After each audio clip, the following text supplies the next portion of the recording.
তো ভাই, আজকে ছিল টি-20 ওয়ার্ল্ড কাপের ফাইনাল ডে এবং ফাইনাল ম্যাচে ইন্ডিয়া ফাইনালি কিন্তু নিউজিল্যান্ডকে হারিয়ে তার শীর্ষ খেতাব জিতে নিল। বলে রাখি, এখানে ইন্ডিয়া সবার প্রথম ব্যাট করেছিল, তোমরা প্রত্যেকে দেখেছ, 255 রান করেছিল।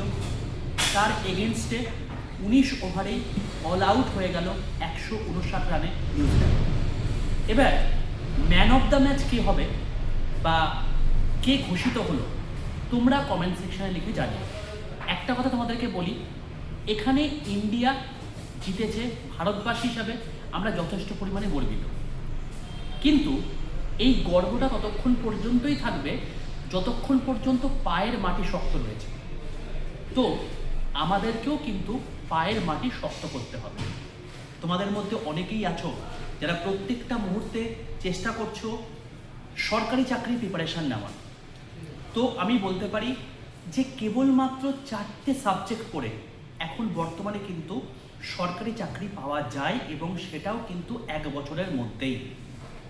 তুমি যদি এবারে পরীক্ষা দাও, আগামী বছর জানুয়ারি থেকে ফেব্রুয়ারির মধ্যে তোমার সিলেকশন কমপ্লিট হয়ে যাবে।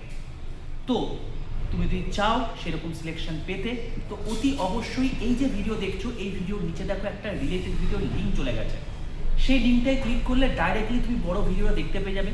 ভিডিওটা দেখে নাও, সেখানে কীরকম স্কোপ রয়েছে, কোন কোন সাবজেক্ট পড়তে হবে, সব আপডেট তোমরা পেয়ে যাবে। আশা করি অনেকে বুঝতে পেরে গেছো আমি কোন এক্সামের কথা বলছি। আমি বেসিক্যালি ব্যাংকিং এক্সামের কথা বলছি।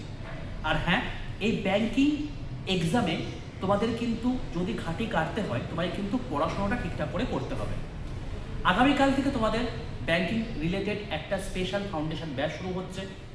Y785 এই কুপন কোডটা ইউজ করে নিয়ে নিতে পারো। এখন বর্তমানে উইমেন্স ডে এবং ইন্ডিয়া জিতে যাওয়ার উপলক্ষে ডবল ভ্যালিডিটি রয়েছে, সেটা কেবলমাত্র কিন্তু তোমরা আজকে যদি রাতের মধ্যে নিয়ে নাও তাহলেই কিন্তু সেটা পেয়ে যাবে, কারণ সকাল হয়ে গেলেই কিন্তু এই দাম বেড়ে যাবে। কুপন কোডটা মাথায় রেখো, বড় হাতের Y785। যদি এরপরেও যদি কোনো রকম কোনো কোয়ারি থেকে থাকে তাহলে সেক্ষেত্রে 62 91 95 49 79 এই নাম্বারে তোমার যা ডাউট রয়েছে সেটা হোয়াটসঅ্যাপে মেসেজ করে হোক বা ভয়েস মেসেজ করে হোক জানিও। আমার টিম তোমাকে রিচ আউট করে দেবে উইদিন 24 আওয়ার্স।